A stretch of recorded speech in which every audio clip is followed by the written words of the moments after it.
Seen a lot of change, been through a lot of pain. Some things are not the same as they were a year ago, but all will be okay. I move on each and every day. The past is where it stays, way back a year ago. I've changed for the better this time. I thought I would never be fine. Hi guys, welcome back to my channel, and for today's video we are going to talk about the tax system here in Switzerland. So I think it is one of the most important thing to know before you move as an immigrant or as an expat to one country to another, is to know the tax system of the country.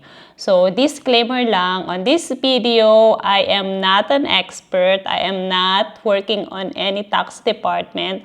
What I am sharing to you guys is just my personal experience and based na rin sa mga na-research ko. So, yes, here in Switzerland, every canton or every region, they have different tax system.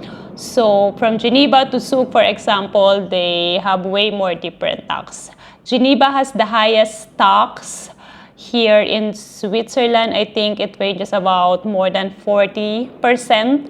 And Zug has the lowest tax system, which range around 20% or 22%, something like that.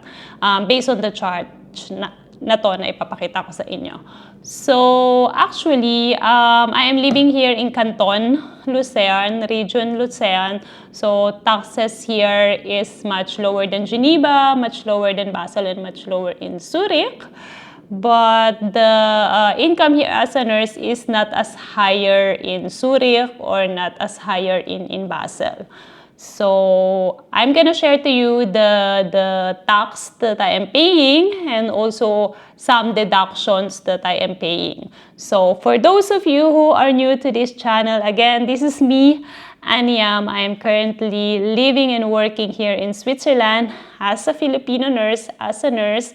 And let's go straight to the point. So the first one that we need to pay as a tax here in Switzerland as an expat or as an foreigner is the Quellensteuer. So yun yung tinatawag na withholding tax.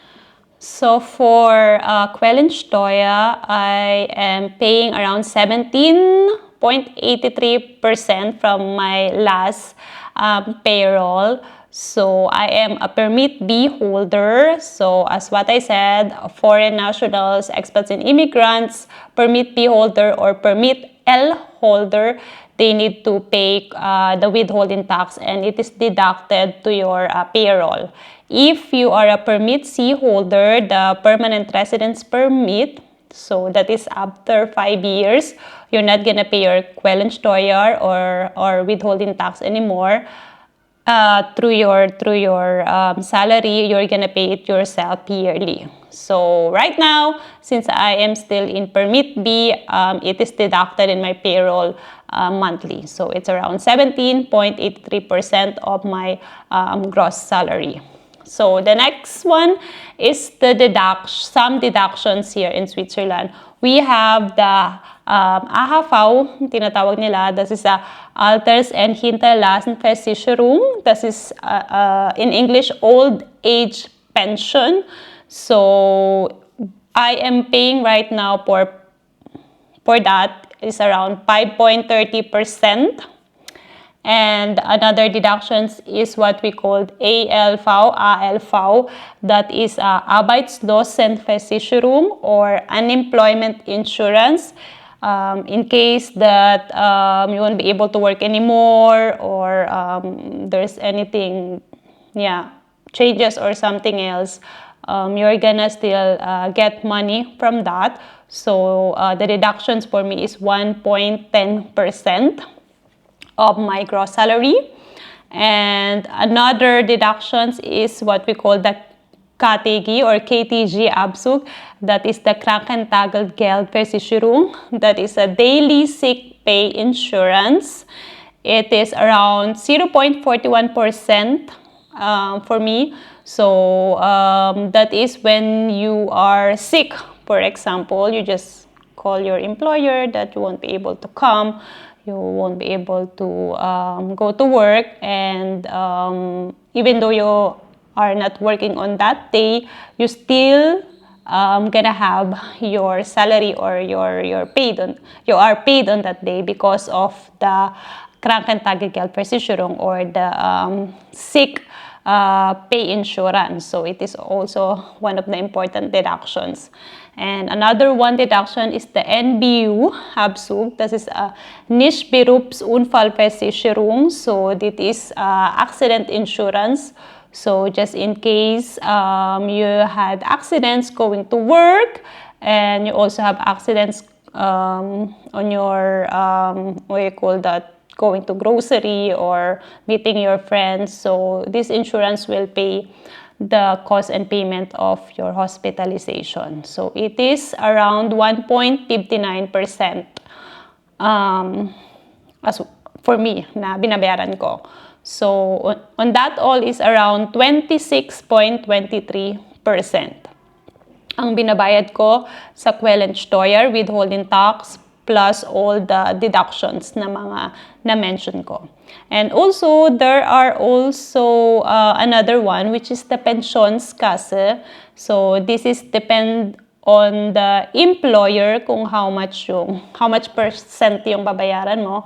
So it depends from one institution to another. So Pensionskasse or the Bundesgesetzvorsorge, yun yung zweite Säule or the second pillars of pension here in Switzerland, wherein you have the contribution on that and also your employer also contribute on that. So you can get it when you're 58 years old or when on the pension age. So it is around it depends. So it around 5 to 6%. So for me, it's around 6% yung last na deductions nila. So more or less, I have, including the Pensionskasse, is around 32%. But yung mga main deductions for me is 26.23%. So it is actually not bad in Europe, in compared to other part or other countries here in Europe. It's actually lower. So, but of course, as what I said, it depends kung saan kayo nakatira, which region, and also it depends if you are married, single, have children. It depends on your status, and it also depends if you also paying the church tax, for example. So it's another percent on that, of course. And if you also working on Grenzgänger, something like on the border of Germany, you live in the border of Germany and you're working in Switzerland, so that's another taxes as well. So that is only the main taxes that I mentioned na binabawas nila on my salary. So the total of that, yung pinaka-main is 26.23%, and dun sa pensions kasi ko is 6.3%. So the basic health insurance is not deducted on your salary. You just have to keep that on mind, guys. You have to pay it yourself, and you are also responsible to choose what kind of health insurance do you want, and what company would you like to have your insurance, and what prangkise or what premium is that. So you also have to set aside some money for your monthly insurance because as what I said, hindi siya nadideduct into your salary. So yun guys, so don't be afraid to all the deductions na kinukuha nila because it is actually your protection as an employee. Syempre, just in case magkasakit ka or ma-aksidente ka or syempre your retiree age, at least you are safe and secure na. So kung ano yung mga binabayaran mo ngayon, it protects you and it covers you just in case kung ano mang may mangyari. So just in case you want to leave Switzerland permanently, you want to live in Asia, for example, and you're not gonna live in the European area, European Union, you can actually ask to get your contribution to your old age insurance. You just need to give your details, your reasons, and the proof that you're gonna be leaving Switzerland for good, permanently. So you're gonna get your contribution on that. So it's actually not that complicated. So yes guys, so the tax is also a sensible topic. So it is also differs from one person to another in every situation. So if you are curious about how much tax are you going to pay when you live or move here in Switzerland, so you can actually check it through online. So just go to loancomputer.ch and you can give your details there, and you will see some of the deductions and also the withholding tax that are you going to pay. So it's quite accurate yung nakasulat doon. So you can check it for yourself guys. Syempre, it depends on how much you earn. And ayun, that's it guys. So I hope I gave you some information and little info about the contributions and taxes that you need to pay here if you want to move and live here in Switzerland. This is just only an overview. As what I said, you can do research it to yourself, and I put some of the link on the description down below, yung mga helpful links to know more about the taxes and deductions here.